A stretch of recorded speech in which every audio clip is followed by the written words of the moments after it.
የተከበራችሁና የተወደዳችሁ ውድ የጨጌ ሚዲያ ቤተሰቦች እንደምን አላችሁ? ከዚህ በማስቀጠል የጨጌ አበይት ዜናዎችን ወደ እናንተ እናደርሳለን። አብራችሁን ቆዩ።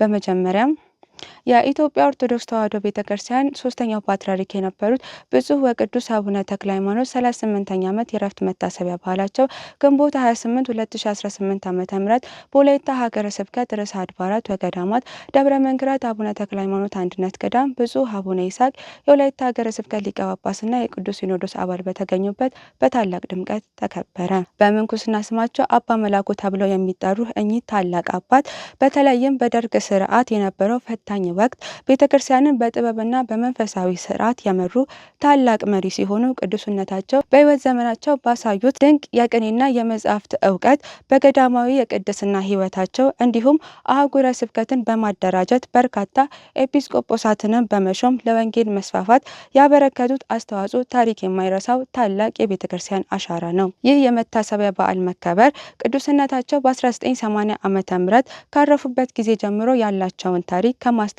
ባለፈ እርሳቸው ለሃይማኖታቸውና ለሀገራቸው ያሳዩትን ፍጹም የመንፈሳዊ አገልግሎትና ተጋድሎ የቅድስና ሕይወት ለዓለም ለማስተዋወቅና ለመዘከር ታላቅ ትርጉም ያለው መሆኑም ተገልጿል። በመታሰቢያ መርሃ ግብሩም ከብፁዕነታቸው በተጨማሪ የሀገረ ስብከቱ የስራ ኃላፊዎች፣ ሊቃውንተ ቤተክርስቲያንና ሰንበት ትምህርት ቤት መዘምራን እንዲሁም በርካታ ቁጥር ያላቸው ምዕመናን የተገኙ ሲሆን የቅዱስነታቸው የሕይወትና የአገልግሎት ታሪክ የሚዘክሩ ያሬዳዊ ወረብና ቅኔ እንዲሁም ትምህርተ ወንጌል ቀርቧል።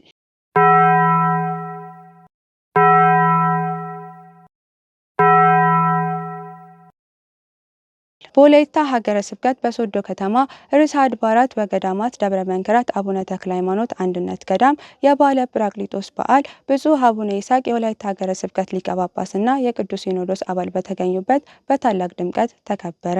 ግንቦት 23 ቀን 2018 ዓ.ም የዋለው ከ9ኙ አበይት በዓላት አንዱ በሆነው በበዓለ ጰራቅሊጦስ ዕለት በብፁዕነታቸው መልካም ፍቃድ ለመጀመሪያ ጊዜ ታቦተ መንፈስ ቅዱስ በምዕመናን ታጅቦ ወደ ገዳሙ ገብቷል። በክብረ በዓሉም ሊቃውንተ ቤተክርስቲያንና የገዳሙ አምደ ሃይማኖት ሰንበት ትምህርት ቤት መዘምራን ያሬዳዊ ወረብና መንፈሳዊ ዝማሬም አቅርበዋል። በበዓሉ ላይ የሀገረ ስብከቱ ከፍተኛ ኃላፊዎች፣ የገዳማትና አድባራት አስተዳዳሪዎች፣ ሊቃውንትና በርካታ ቁጥር ያላቸው ምዕመናን የተሳተፉ ሲሆን በመጨረሻም በብፁዕነታቸው አባታዊ መልእክት፣ ጸሎትና ቡራኬ የበዓሉ ፍጻሜ ሆኗል።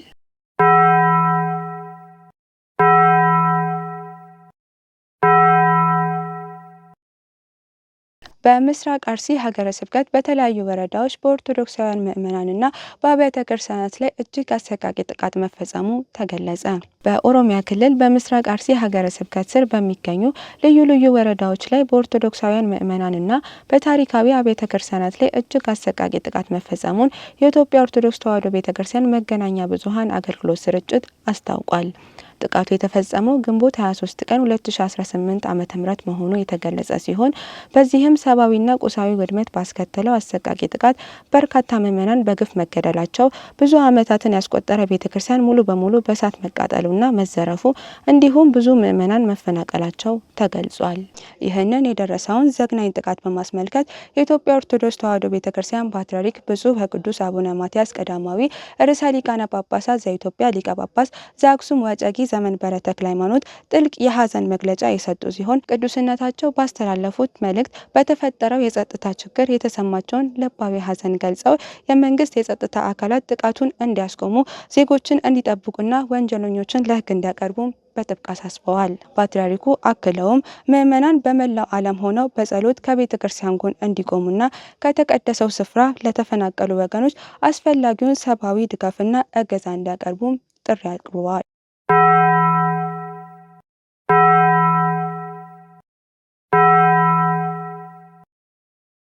በወላይታ ሶዶ ከተማ እየተካሄደ ባለው የኮሪደር ልማትና የመንገድ ስራ ምክንያት ከኦቶና ደብረጽዮን ቅድስት ማርያም ቤተክርስቲያን ለተወሰደ ቦታ መንግስት በምትክነት የሰጠው ተለዋጭ መሬት ላይ ለሚገነባው ሁለገብ የገበያ ማዕከል ህንፃ የመሰረት ድንጋይ ተቀመጠ።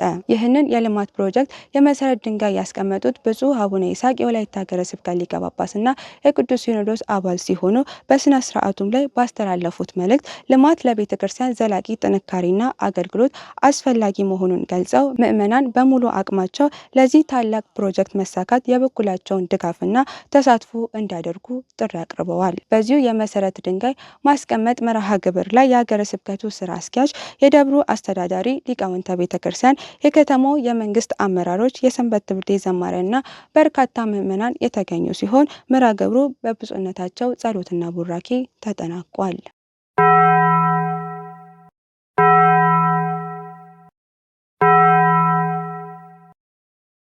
በወላይታ ሀገረ ስብከት የካህናትን መንፈሳዊ እውቀት፣ አገልግሎታዊ ብቃትና የአስተዳደር ክህሎት ለማጠናከር ዓላማው ያደረገው የካህናት ማሰልጠኛ ማዕከል ስልጠና ለመስጠት ሰልጣኞችን የመቀበያ ዝግጅት መርሃ ግብር ተካሂዷል። በዚሁ ዝግጅት ላይ የተገኙ ብፁዕ አቡነ ይስሐቅ የወላይታ ሀገረ ስብከት ሊቀ ጳጳስና የቅዱስ ሲኖዶስ አባል ባስተላለፉት መልእክት ካህናት በእውቀት በስነ ምግባርና በመንፈሳዊ ሕይወት በብቃት መታነጽ ለቤተ ክርስቲያን እድገት እጅግ ወሳኝ መሆኑን የገለጹ ሲሆን አክለውም ይህ ስልጠና ካህናቱ በተሰማሩበት የአገልግሎት መስክ ሁሉ የላቀ ውጤት እንዲያስመዘገቡ ትልቅ እገዛ እንደሚያደርግ አስታውቀዋል። በማዕከሉም ለ3 ወራት ያህል በተለያዩ መንፈሳዊና አገልግሎታዊ ርዕሰ ጉዳዮች ላይ የሚሰጠው ይህ ስልጠና ከተለያዩ ወረዳዎች ለተውጣጡ 30 ደቀ መዝሙራት ያካተተ ሲሆን ስልጠናው በሀገረ ስብከቱ የሚገኙ ካህናትን አቅም በማጎልበት ለምዕመናን ይበልጥ የተሻለ አገልግሎት እንዲሰጡ የሚያስችል መሆኑም ተገልጿል።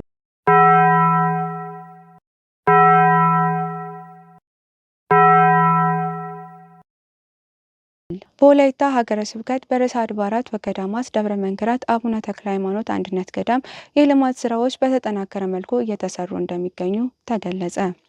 ገዳሙ የተለያዩ የልማት ስራዎችን እያከናወነ ሲሆን የተጀመሩ የልማት ስራዎች በአሁኑ ጊዜ በጥሩ ደረጃ ላይ እንደሚገኝና ውጤታማ መሆኑን የገዳሙ መናንያን አበው ገልጸዋል። እነዚህ የልማት ስራዎች ገዳሙ ራሱን እንዲችል ለምዕመናንም ምቹ የአገልግሎት ሁኔታ እንዲፈጠር ከፍተኛ አስተዋጽኦ እያደረጉ ሲሆን ሌሎች የልማት ስራዎችም በተጠናከረ መልኩ እንደሚቀጥሉ ገልጸዋል። በሌላ በኩል በገዳሙ የሶዶ ማደረ ስብሐት ቅድስት ልደታ ለማርያም ቤተክርስቲያንና የደብረ ፀሐይ ቅድስት ኪዳነ ምሕረት ቤተክርስቲያን ስርዓተ ቀብር አገልግሎት የሚፈጸም በመሆኑ የመቃብር ቦታ ጥበት እንዳይኖር በግሬደር ማሽን የማጸዳት ስራም ተከናውኗል።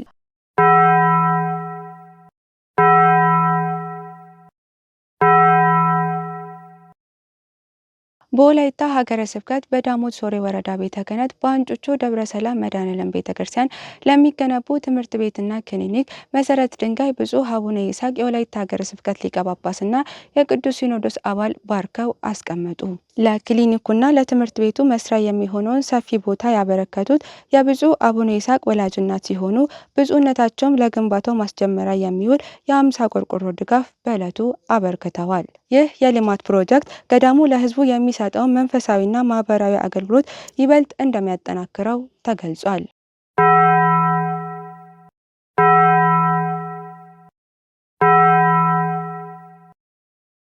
የተወደዳችሁና የተከበራችሁ የእጨጌ ሚዲያ ቤተሰቦች ከእጨጌ ሚዲያ የተላለፈላችሁ ዜናዎች እነዚህን ይመስሉ ነበር። በሌላ ጊዜ በሌሎች ዜናዎች እስከምንገናኝ ድረስ ሰላም፣ እግዚአብሔር አይለየን።